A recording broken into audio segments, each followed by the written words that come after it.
Os que já estiveram ontem tenham aproveitado bastante. Eu aproveitei, aprendi muita coisa aqui. E espero poder contribuir um pouco aí também nesse assunto de economia circular e sistemas locais de produção e inovação. Bom, só contextualizando o porquê desse tema, na verdade é a confluência de dois grandes temas de pesquisa, mas, ao mesmo tempo, temas que certamente são muito caros aí à realidade de empresas e entidades públicas, principalmente poder local, né? Os municípios, as prefeituras. Estava conversando agora com o Ricardo, que tem contato com a Universidade de Ferrara. A experiência dos distritos industriais italianos nas últimas décadas tem demonstrado que a cooperação entre pequena e média empresa, poder público local e outras entidades de pesquisa, universidades, escolas técnicas, podem criar o que na literatura chama-se de eficiências coletivas, né, de sinergias. Guardadas as proporções, um pouco do que o Álvaro da Prefeitura de Boston colocou, nos apresentou do ponto de vista de princípio norteador das ações coletivas no nível micro, no nível de uma prefeitura. Quer dizer, sem a participação dos vários atores em torno de uma questão que é o desenvolvimento, nada acontece, ou acontece de maneira, como se costuma dizer, roda quadrada, tá certo? Com muitas arestas. Então, é um pouco isso. E o tema da economia circular me surgiu em função de que também, desde os anos 90, essa questão da gestão ambiental e a questão social antes, até porque, pela minha trajetória, pela minha formação, eu costumo dizer, eu sou engenheiro de produção de formação, mas um engenheirólogo de prática. O que é um engenheirólogo? Alguém já me disse isso? Eu me esqueci quem me falou isso, né? É um engenheiro sociólogo, um engenheiro que se intromete nas ciências sociais, por estudar economia e sociologia, porque ficou insatisfeito, né, para entender a realidade tanto da empresa, enquanto uma entidade social, uma organização social, quanto de entidades, vamos dizer, no nível médio da economia. Como, por exemplo, como funciona uma cidade, como funciona uma comunidade, né? E, como eu disse ontem um pouco, eu atravessei um pouco o sinal, o professor Marcelo Pessoa gentilmente me cedeu, a oportunidade de dizer que pensar a cidade como um sistema de produção de serviços. Então, é um pouco isso, tá certo? Na universidade, a gente tem um pouco esse vício e tem essa liberdade de ficar pensando o que quiser. Mas acho que, sendo um pouco consequente, né? O que quiser para tentar contribuir com a melhoria da sociedade, da humanidade. Não sei se isso é uma viagem, mas é um pouco que move a gente, né, Marcelo? Acho que outros colegas aqui da universidade. Então, eu vou começar colocando uma frase que também alguém já disse isso, acho que lá nos anos 60, 70. E isso me inspira muito em tudo que eu faço na vida, tá certo? Continuo estudando, acho que tem muito que aprender, mas do ponto de vista das coisas que eu pesquiso e que eu me proponho a fazer, todo mundo já viu, já leu isso aqui, né?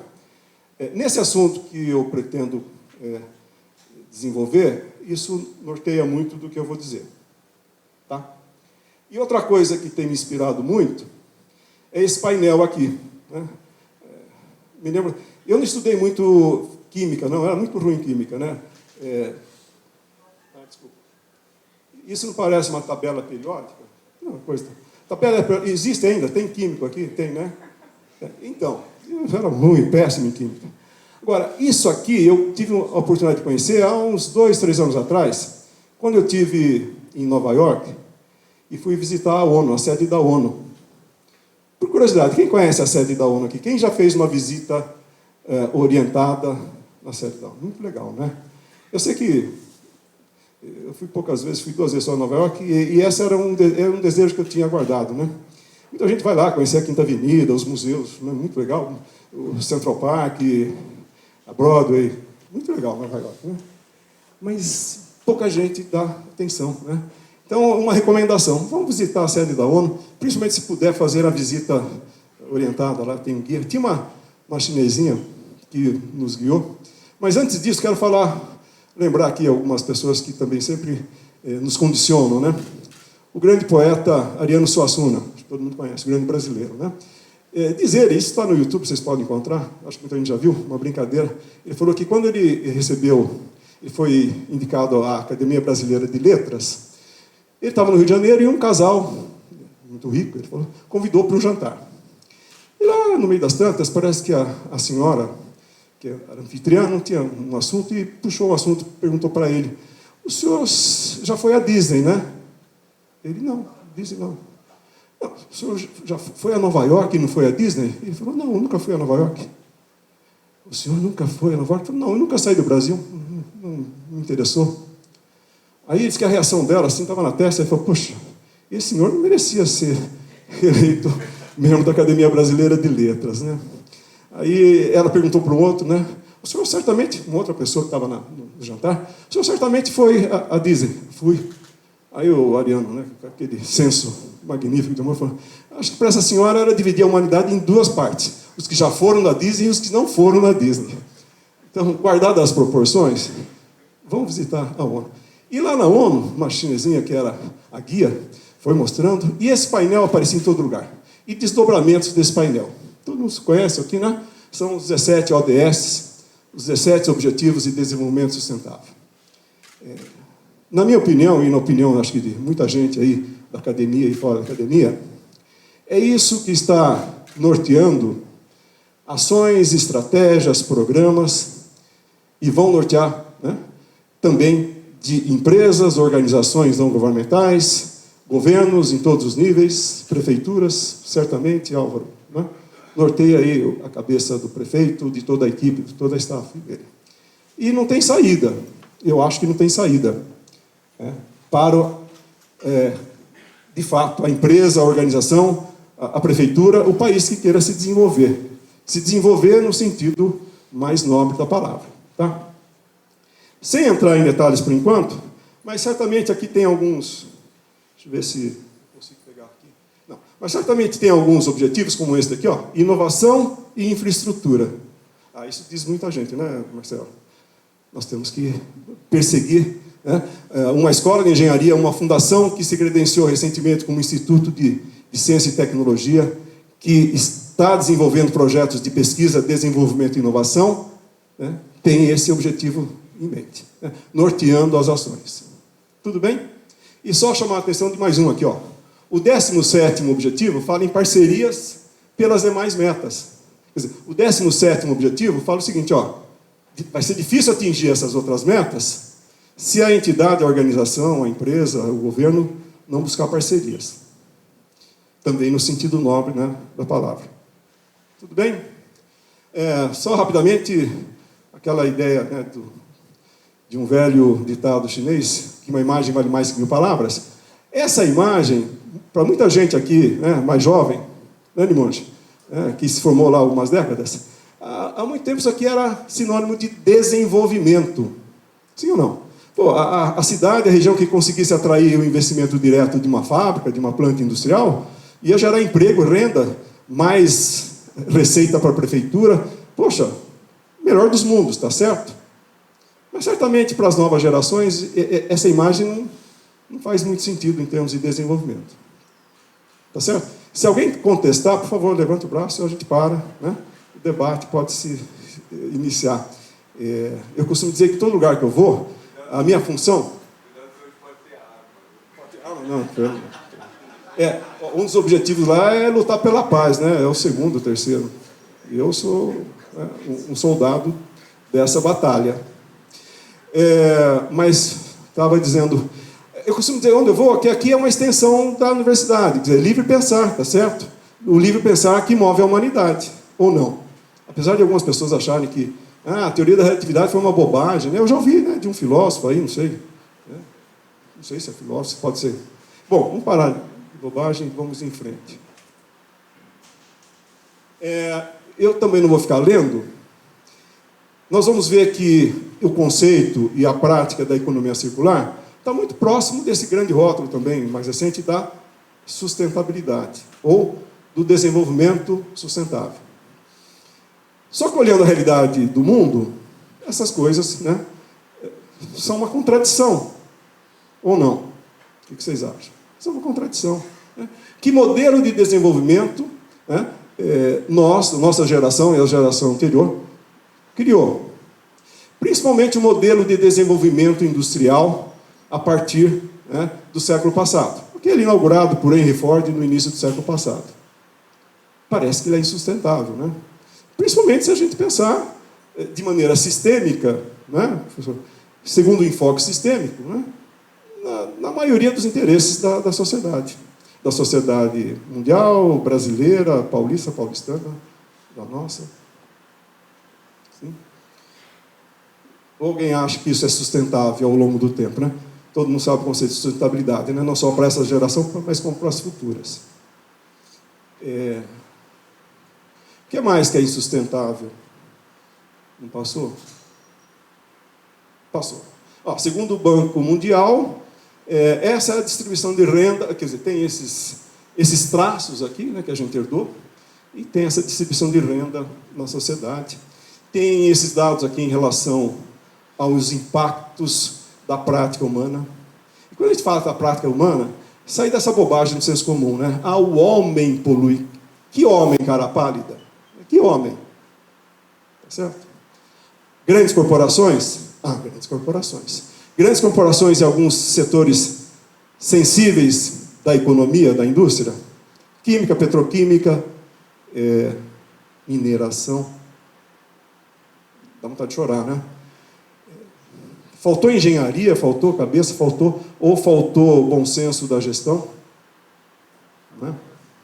Hein? Então, também. Ou teve muita ganância, né?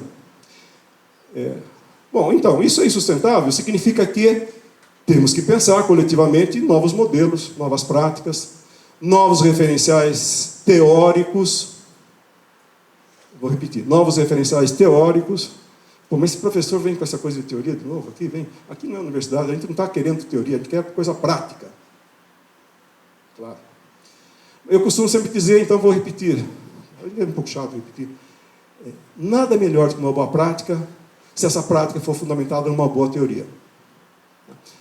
Esse é um pouco a nossa missão, né, professor? Os professores aqui.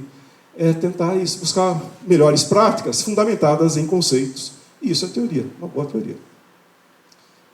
Claro, agora, vestindo aqui o chapéu da Fundação, o nosso papel é difundir as melhores práticas fundamentadas nas melhores teorias. Por isso que é uma fundação fincada numa universidade, né? A Universidade de São Paulo, que eu acho que tem alguma coisa a dizer, não só para a nossa sociedade brasileira, mas para o mundo. E tem dito. E pode continuar a contribuir. Todo mundo conhece a ideia do sistema de produção, do paradigma.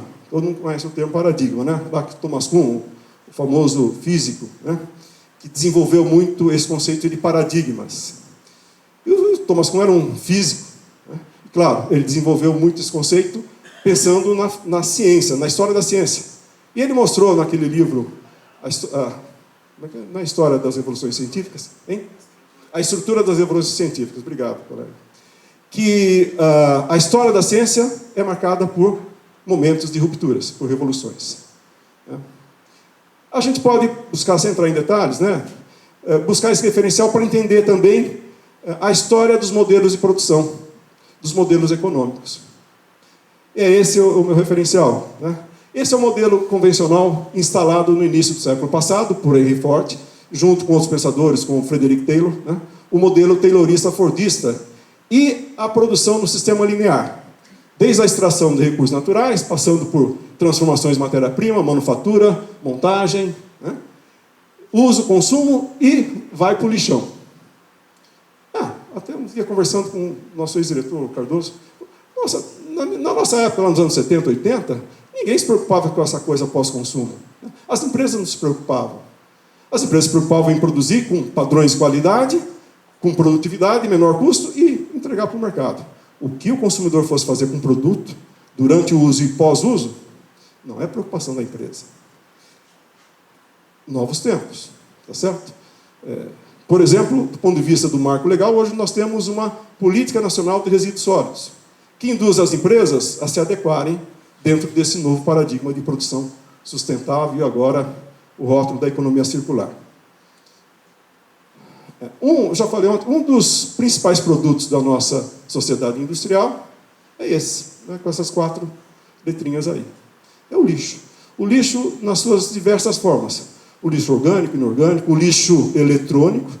É uma grande avenida de pesquisa é o que fazer com o lixo eletrônico. Né? Lá na Poli, né, temos ações em relação a isso, lá na eletrônica. E alguns dados aqui, tá certo? A nossa sociedade industrial, né, que também é a sociedade de consumo, trouxe muitas alegrias, né, muitas coisas bonitas, mas também acabou provocando isso. Né? Acho que muito nessa visão mais sociológica, né, Álvaro? A gente tem que pensar um pouco fora do quadrado do pensamento tecnocrático. Então, a reciclagem do lixo doméstico é uma vertente, mas não é suficiente. Né? É um dos R's lá, dos 4, 5 R's, né? Reciclar, remanufaturar, reutilizar, reduzir o consumo de insumos importantes, né?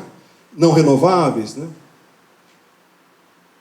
Reduzir o consumo de água, de energia, e tentar outras estratégias que não mandar para o aterro. Isso apenas é uma frente, né, de preocupação. O consumo d'água, ontem já foi dito aqui, né, a gente não imagina, né?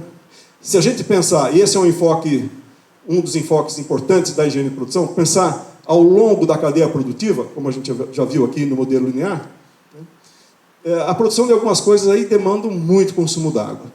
Né? E todo mundo sabe que a água está lá, né? Um dos ODS é uma das preocupações importantes aí para se tratar em termos de desafios para a humanidade. Esse é o modelinho básico da economia circular, modelo simplificado. Ele foi criado a partir de pesquisadores e cientistas e sintetizado por uma fundação britânica chamada Ellen MacArthur. Todo mundo conhece? Quem conhece a Fundação Ellen MacArthur? Quem já leu alguma coisa? Todo mundo sabe quem é Ellen MacArthur? Quem é ela? É uma jovem, eu diria que para a gente de 40 anos é jovem, né? Uma menina. Tá certo? E sabe qual é a principal atividade dela? Alguém sabe? Quem já leu a história dela? Ela é velejadora. Vive no mar. Não sei qual é a formação acadêmica, certamente deve ter alguma, né? Mas a inspiração dela veio dessa prática de andar pelo mar. E aqui no Brasil tem uma versão sul-americana. Quem é? Faz a mesma coisa, Almir Klink. Alguém já viu uma entrevista recente dele? Ele está, enfim, assim, hipnotizado, no bom sentido, por essa ideia da economia circular. E ele é um praticante da economia circular, não é? Quem já leu um pouco a história dele, leu os livros dele, né? A missão dele, né? Pegando o barquinho, ele, solitariamente. Se ele não tivesse introjetado, antes mesmo desse rótulo, né, ganhar a mídia mundial, se ele não tivesse introjetado, né, na sua alma essa ideia de economia circular, ele não fazia o que fez. Não teria feito, melhor dizendo, não teria feito o que fez. Concorda? De ter que, com poucos recursos, desenvolver todo o empreendimento dele. É um empreendimento. Tá? Extremamente criativo, né? Eu acho que também um dos grandes brasileiros aí. Aliás, um parente novo, vou voltar lá para a ONU, não posso deixar de falar. Naquele circuito que eu fiz lá dentro da ONU, a chinesinha foi falando, eu falei, peraí, falou de muita gente, né? Eu falei, olha, tem 2 brasileiros que você não pode deixar de citar. E tinha gente do mundo inteiro, né? Eu fiz questão, porque quando a gente está lá fora, a gente tem que fazer um pouco isso, né? Eu falei, olha, tem um brasileiro que é responsável pela construção de tudo isso aqui. Um grande arquiteto. Tem arquitetos aqui ontem, né? Oscar Niemeyer. É verdade, Oscar Niemeyer. E lá embaixo tem 2 painéis lindos, que são obras de arte para a humanidade, de todo o tempo, que é os 2 painéis Guerra e Paz, do Cândido Portinari, do famoso Candinho. 2 brasileiros ilustres que não podem deixar de ser mencionados nesse ambiente aqui da ONU. Concordam? Fecho parênteses. Voltamos agora. Essas pessoas contribuem mesmo com esses desafios aqui da economia circular, né, da humanidade. Então, rapidamente, tem aqui os circuitos, em poucas palavras. A ideia da economia circular traduzindo do ponto de vista da produção, da engenharia de produção, dos sistemas de produção, é a ideia da produção de circuito fechado. Está aqui. Então, ações de manutenção, coisa que a engenharia de produção já faz há muito tempo, né? Manutenção preditiva, preventiva, para não deixar quebrar o equipamento, não deixar quebrar a ferramenta, né? Remanufatura, reutilização, reciclagem, em vários níveis de atuação. Isso para materiais, né? Enfim, matéria inorgânica, quanto para, por exemplo, a atividade da agricultura, né? Por exemplo, em alguma atividade aqui, extrair biogás, regeneração, pensar em regeneração do solo, as atividades aí mais modernas da agricultura, agricultura orgânica, agricultura... alguém da área aqui que pode me ajudar? Enfim, várias abordagens e várias propostas inovadoras de agricultura, agricultura 4.0 agora, né? Incorporando novas tecnologias para tornar a agricultura mais eficiente e sintonizada com a ideia da economia circular, enfim. Pois não. Pois não, Limões.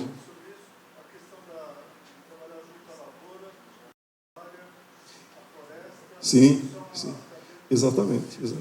Para manter os recursos aí da natureza ao longo do tempo. Rodízios, né, de rotação de lavoura, essas coisas que... Eu não sou engenheiro agrônomo, né? Plantio direto. A Embrapa faz... Muito bem lembrado. Quer dizer, a Embrapa, essa instituição, né, que é uma referência para o mundo também, né? Conheço algumas pessoas que trabalham nisso, está muito sintonizada com isso. Exatamente. Exatamente. Tentar evitar o uso dos químicos, né? Enfim. Bom, falando um pouquinho disso, se for avançar aqui. Então, a lógica da economia circular, aqui, rompendo a ideia da lógica de produção linear, né? É exatamente ações de reparo, de uso, de remanufatura, de reciclagem, né? E hoje se fala muito, por exemplo, de logística reversa. Um estágio mais avançado é se pensar em produção reversa. É se repensar... então está aqui, eu não vou ficar detalhando, usam-se muito esse termo, né, cradle to cradle, né, do berço ao berço. Quer dizer, eliminar essa ideia de conceber, desenvolver produtos, né, desde o projeto, pensando que um dia ele vai virar lixo. Não. Né? A ideia é... Lá na análise de ciclo de vida do produto, que é uma ferramenta usada, há software para isso, a gente ensina isso lá na disciplina de sustentabilidade de produção, é conceber produtos, desenvolver projetos, especificar materiais e projetar processos na perspectiva do berço ao berço. Né? No limite, todo mundo lembra lá da era da qualidade, né? Da qualidade total, do erro zero. Guardadas as proporções, a ideia é projetar produtos para o lixo zero. Claro, esse é o que norteia, né? Esse é o princípio que norteia. E aí, o que a engenharia de produção tem a ver com isso? Também aqui é uma tese que eu apresento, defendo. Até agora ninguém contestou. Em nenhum fórum, né, que eu vou, mas vocês fiquem à vontade para contestar. Para quem não é engenheiro de produção, eu também vou ser um pouco professoral aqui, professor. A engenharia de produção, lá na sua concepção, eu acho que foi o professor Rui Leme que cunhou esse termo, a engenharia de produção é, fundamentalmente, uma engenharia de sistemas. Mas, sistemas integrados de homens, equipamentos, materiais, instalações, energia e meio ambiente. Poxa vida! Isso é o privilégio de algumas cabeças especiais, né? Futurista. É engenharia da sustentabilidade. É a engenharia que mais se aproxima desses desafios da economia circular. Pela definição, pela origem, pela concepção dessa engenharia. Não é uma engenharia que trabalha com um sistema técnico específico, engenharia mecânica, engenharia elétrica, engenharia civil, mas é uma engenharia de sistemas. Gente, essa é uma polêmica que eu tenho desde o início dos anos 70, quando eu resolvi me candidatar no vestibular da engenharia lá na FUVEST. FUVEST não, era Mapofei. Mapofei, né? Os mais jovens sabem que era Mapofei. Né? Mauá, Poli e FEI. Né? E a engenharia de produção estava começando, havia muito preconceito. Isso não é engenharia, não, isso é só coisas de gestão. Estava conversando com o nosso colega lá, Ricardo. Na Itália se chama de engenharia gestionale, e é um dos cursos mais procurados. E os nossos alunos são bons alunos, né, professor Marcelo? E fazem sucesso aí, mundo afora. Acho que são sinais de que a engenharia de produção tem alguma coisa a contribuir também, né, com as engenharias, com o desenvolvimento. E, em particular, onde é que eu acho que essa engenharia de produção, enfim, os conceitos, os princípios, os métodos, as práticas, se encaixa? Se encaixa principalmente nesses desafios, né, nessas novas exigências sociais e ambientais, de conceber e desenvolver produtos e processos produtivos. Essa é a essência da engenharia de produção, tá certo? Que se desdobra nas nossas disciplinas. A nossa estrutura curricular trata muito disso, além de outras coisas, né? Além de conceitos e disciplinas de engenharia econômica, matemática financeira, gestão de custos, produtividade, qualidade. Né? Tá bom, gente? Faz sentido o que eu estou dizendo? Então, agora, isso tem... De novo, alguém fala, mas está muito conceitual. Tem algumas práticas, então vamos agora para as práticas. Né? Exemplos reais. Claro que alguns conceitos surgem ao longo, né, na linha do tempo, mas as práticas, principalmente nas empresas, podem estar lá na frente, tá certo? Eu acho que a gente não tem nenhum preconceito de dizer que é a universidade que gera conhecimento. Ela gera um tipo de conhecimento. Mas eu acho que depois de algumas décadas, né, de vivência na universidade, já 3 décadas e meia, eu acho que a gente tem que ter um pouco de humildade de dizer que muito conhecimento é gerado fora da universidade também. Dentro da empresa também. Lá no chão de fábrica também. Né? Isso os japoneses tiveram uma grande sacada, né? Lá nos anos 70, com o modelo japonês de produção. Né? As práticas lá, né, de círculos de controle de qualidade, né, de gestão no chão de fábrica. Aquilo que na literatura chama de resgatar o saber operário e colocar aquilo lá em prática, por exemplo, para repensar a engenharia de processos. Isso já é difundido, né? Já é senso comum. Então, vamos lá. A indústria têxtil e confecção já vem trabalhando, né? Existe, vocês entram lá no site, quem tiver, uma cooperativa chamada Justa Trama. Justa Trama é uma cooperativa na essência da palavra, né? Não é Coopergato, né? Porque tem muitos espertos aí que, né, assumem a cooperativa e mandam na cooperativa. Acabou, né? Não existe cooperativa.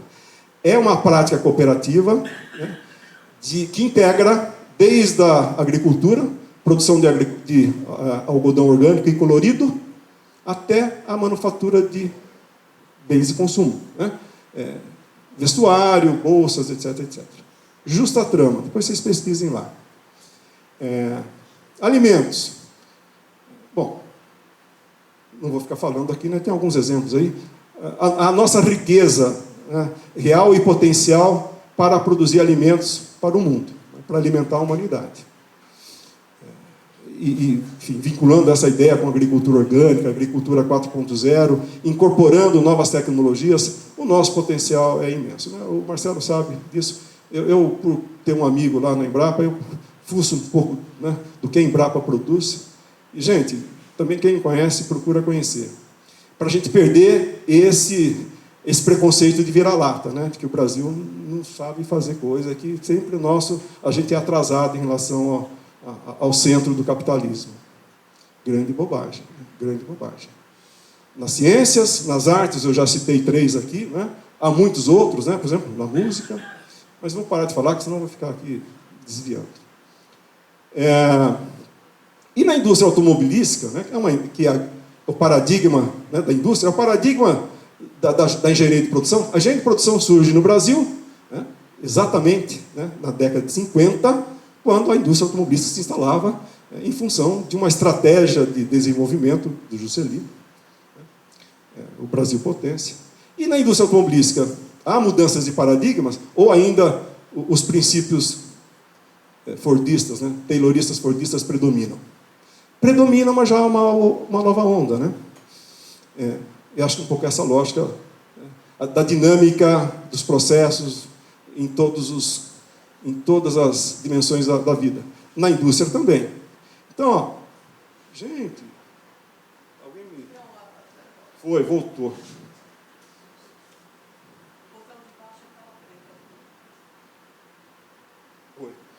Todo mundo conhece o modelo T preto, né? O Henry Ford dizia como princípio da indústria moderna, lá no início do século passado, que os consumidores poderiam desejar o carro que quisessem, desde que fosse modelo T preto. Algum tempo atrás, eu brincava com os alunos, né, com o grande avanço do modelo japonês de produção, da produção enxuta, flexível, produção ágil, que se o Henry Ford viesse visitar qualquer planta da Ford no mundo, ia ficar horrorizado, né? Seu princípio foi por água abaixo há muito tempo, né? Numa mesma linha de montagem, vamos aqui, tá bom, né? Acho que não tem... Continua essa planta da Ford aqui, tá bom? Numa mesma linha de montagem, linha final de acabamento dos automóveis, vocês veem não só veículos de cores diferentes, mas de modelos diferentes. Ou seja, é uma planta flexível, né? É uma planta ágil. A microeletrônica contribuiu muito isso, né? Com isso, em termos de equipamentos, máquinas, ferramentas de comando numérico, robôs, né? Troca rápida de ferramenta. Então a indústria se tornou diferente. Com essa grande revolução na indústria, nós chamamos de segunda revolução da indústria, que foi o modelo japonês, né? O toyotismo. Agora estamos transitando para uma outra revolução, que é a da produção sustentável. Esse veículo, eu acho que ainda é de concepção, eu não vi nenhum Ford U rodando por aí, em qualquer parte do mundo. Boston tem? Mas qual é a concepção? É um carro que foi projetado para utilizar energia renovável, para ser desmontado e utilizando peças e componentes de metal e polímeros recuperados. Em poucas palavras, esse é o conceito central de remanufatura. Portanto, a indústria da remanufatura, hoje, nos Estados Unidos, já movimenta mais de 15 bilhões de dólares, em vários segmentos. A gente pode entender, pô, mas essa coisa não é tão nova assim, não, né? Eu já lembro de pneu recalchutado, de motor retificado, não é? Pega o motor, vai lá na retífica, faz um retrofit e ele tem mais meia vida de uso. Agora, isso é marginal, não é? Na prática industrial. Agora, a ideia é que isso seja norteador, volto a dizer, de uma nova estratégia industrial, de uma nova estratégia de produção. Só na indústria automobilística? Não. Na indústria eletrônica? Sim. Na indústria... qualquer segmento da indústria? Sim. Na indústria têxtil e confecção? Na indústria de alimentos? Portanto, como o velho Thomas Kuhn disse, se configura um novo paradigma de produção. Tá bom? Dá para entender que isso, de fato, vai nortear? Essa ideia vai nortear práticas, estratégias, ações, né, dos agentes? Bom, e o que isso tem a ver com a ideia das cidades? Não só das cidades, mas das regiões. Então, essa conexão que a gente se esforça em fazer do ponto de vista, volta a dizer, tanto da reflexão, né, acadêmica, de pesquisa, de desenvolver trabalhos acadêmicos, até do ponto de vista da prática, né? A gente vai ver aqui um pouco. Isso aqui é um livrinho resultante de um projeto patrocinado pela FAPESP, né? Gestão de Sistemas Locais de Produção e Inovação. O conceito surgiu lá atrás, com os clássicos de clusters, né? E ganhou um rótulo aqui, tupiniquim, chamado APLs. Todo mundo já ouviu falar, né? Arranjos Produtivos Locais. Em poucas palavras, como pensar ou repensar as economias locais, de cidades e regiões, a partir dessa ideia de ações coletivas, eficiências coletivas, tá certo? E utilizar externalidades positivas da região. Esse é o conceito que vem, a gente vai ver aqui um pouco, eu não vou... essa é uma pesquisa que teve como, voltando, que teve como laboratório o Estado de São Paulo. Né? Não envolvendo a capital, porque a capital não é um cluster. Você pode ter em diferentes regiões da cidade, tem indústria de confecção aqui no Bom Retiro, mas a ideia foi identificar diferentes regiões do Estado, onde esse fenômeno do cluster, esse fenômeno dos arranjos produtivos locais, já começassem a se revelar como uma realidade econômica. Então, aqui, ó, o Polo Aeronáutico de São José dos Campos, autopeças, ferramentas e plástico do Grande ABC, plástico como uma derivada aqui de uma fase anterior, de predominância da indústria automobilística, que já não é tão forte quanto foi lá nos anos 70, 60, né?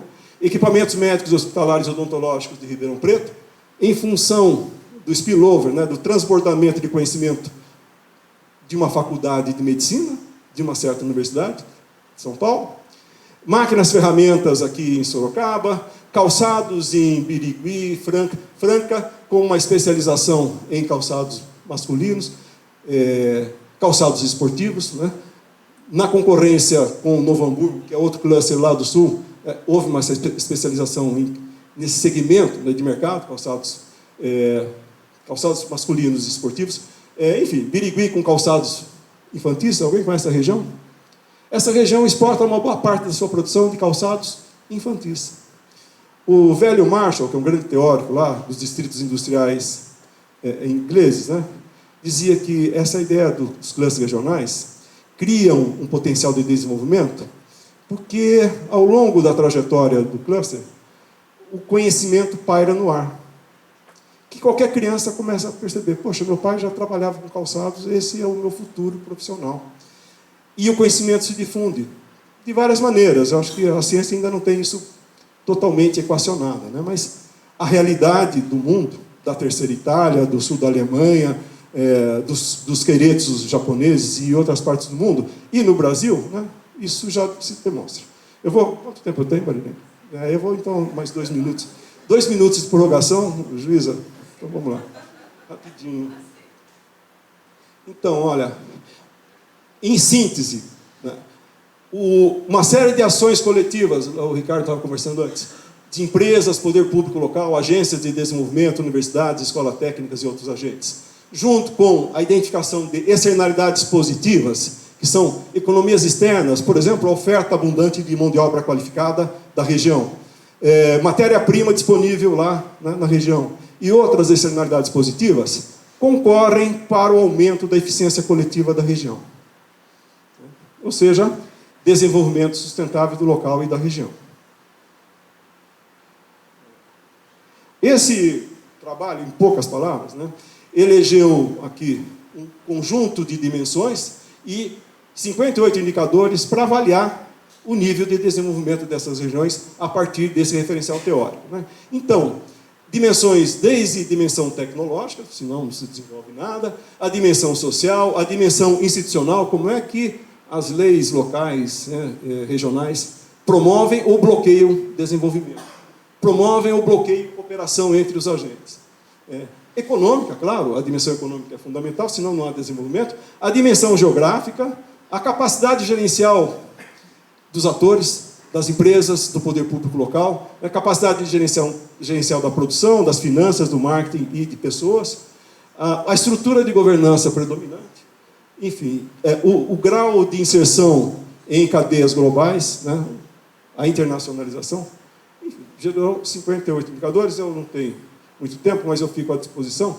Esse é um trabalho derivado daquele livro, apresentado no Fórum do Euroma, que é um fórum europeu de gestão de operações, onde esse modelo, né, foi detalhado, aqui apenas alguns exemplos, como parametrizar e quantificar, de fato, né, o desenvolvimento desses sistemas locais de produção e inovação. Vai ou não? Então, eu posso, por exemplo, montar aqui um mapa de teia de aranha e identificar, segundo esses grandes indicadores, onde é que a região se desenvolveu mais, né? Por exemplo, São José dos Campos, na inserção internacional, onde é que há carências ainda, por exemplo, na questão geográfica, né? E outras, por exemplo, confrontando isso com outro, por exemplo, é um cluster nascente na indústria de confecção, muito nascente. Então, há carências em todas as dimensões. Claro, e para isso, a ideia de fazer propostas de melhorar os indicadores a partir de ações, né, de ações objetivas. Ações de caráter técnico, ações de caráter gerencial. Então, algumas análises importantes aqui. Eu posso comparar a evolução do cluster da região. Por exemplo, Limeira foi uma região importante do ponto de vista industrial.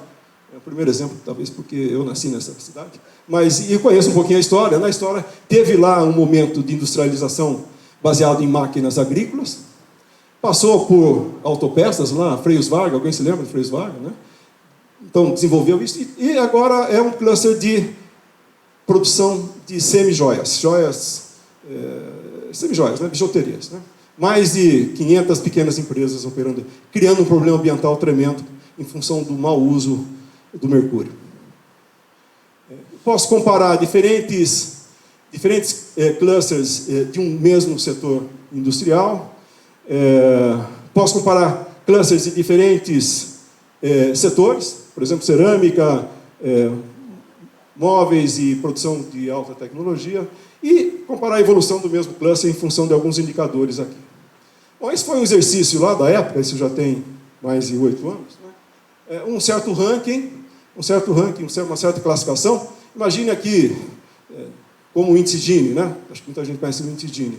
De 0 a 1. Né? O 1 seria um cluster mais desenvolvido, né? E o 0, uma região, né, pouco desenvolvida em termos de ações coletivas, em termos de sistemas locais de produção e inovação.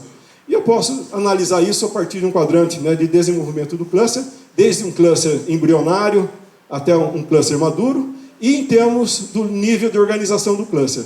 Né? Uma situação de organização informal, e existe muito isso no mundo, não só no estado de São Paulo, até um cluster inovador. Também aqui só vou deixar, do ponto de vista da prática, esses foram alguns projetos que eu participei, alguns eu coordenei ao longo desses últimos, desde 2001, né? Começando lá por um projeto que a Fiesp nos encomendou para definir uma metodologia, né, de identificação de clusters, né, de sistemas locais de produção no estado de São Paulo. Até, eu vou citar o último aqui, esse projeto aqui, demandado pela Federação da Indústria da Bahia, que foi de identificar e analisar o nível de desenvolvimento dos clusters ou dos distritos industriais baianos. Ali o mapa da Bahia.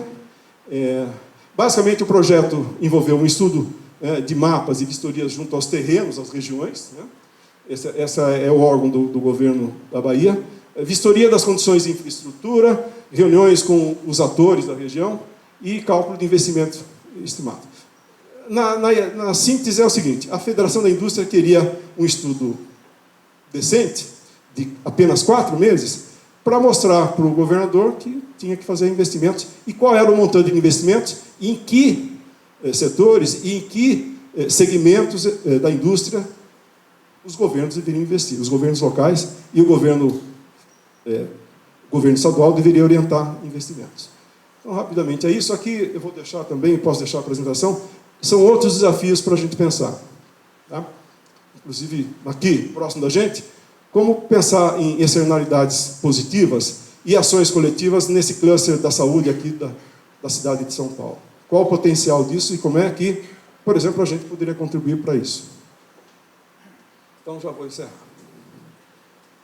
Professor, eu não vou falar de Kalundborg Burger, que é um outro exemplo. Isso aqui, sim, é um conglomerado de empresas e ação de políticas públicas, né? Inclusive um centro de pesquisa, que é o Kalundborg Symbiose Center, fundamentado no conceito de simbiose industrial. Mas talvez a gente marque uma outra hora para conversar sobre isso, fruto de uma pesquisa aí, patrocinada pelo CNPq. Marilene, estou terminando, tá? Então tá bom. São os projetos de pesquisa. O professor também tem essa mania, vê lá o Lattes, tá certo? Professor, vê o Lattes lá, pesquisa tem alguns lá. Tá bom? E só para encerrar é o seguinte: o professor Marcelo está no projeto, ainda que a gente não tenha conversado muito, um projeto encaminhado para o CNPq. Qual é o desafio? Inspirado num projeto do Fórum Econômico Mundial com a Accenture, essa empresa de consultoria estratégica, o grande desafio que a gente tem para vários setores da economia do mundo e do Brasil e das regiões, talvez até para a Amazônia, viu, Elias? É como as grandes inovações radicais, né, disruptivas, como se costuma dizer, né, na modernidade, vão impactar no sentido de acelerar a transição desse modelo de produção tradicional para o modelo de produção sustentável ou da economia circular. É claro que a economia circular e todos os desafios da ONU, aqui, os ODS, vão depender muito de como as pessoas, os agentes, a universidade e os governos vão manusear essas inovações. Elas, por si só, né, não são varinha de condão. Né? Põe a tecnologia lá e ela se resolve. Né? Deus ex machina. Alguém chamou isso de Deus ex machina. A máquina resolve tudo. Tá certo? Gente, muito obrigado. Desculpe aí a empolgação, mas eu fico à disposição. Alguma coisa aqui a gente produziu em literatura, vários colegas participaram daquela coletânea. Esse aqui é um livro mais recente, né, da era do ecobusiness, onde a gente procura difundir um pouco essas ideias. Deixo uma última mensagem aqui. Muito obrigado. Quero aqui, vou roubar mais 2 segundos. Uma homenagem à Marilene, que é a guerreira que conseguiu viabilizar isso aqui. Uma salva de palmas à Marilene.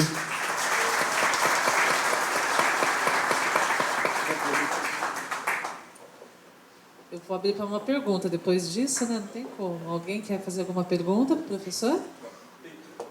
A gente faz uma rapidinha, não? Então, vamos lá. Mas o professor Amato foi tão modesto quando ele colocou os últimos projetos que ele trabalhou. Só, já que ninguém fez nenhuma pergunta, para complementar, né, eu tenho participado com o professor de algumas apresentações do modelo de economia circular. E a indústria tem nos procurado para falar muito sobre esse tema, né, professor? Mas as prefeituras não. Isso é uma preocupação, né? As prefeituras têm ficado afastadas ainda deste modelo, com certeza. Antes da gente começar o terceiro painel, eu queria lembrar que no site das inscrições vocês podem preencher a avaliação do evento. Todas as apresentações autorizadas pelos palestrantes estão lá para download, fotos do evento, né? E no site do Conect Cidade já está online, tá? Se alguém acabou de ver alguma apresentação, o Gabriel já está colocando ali online.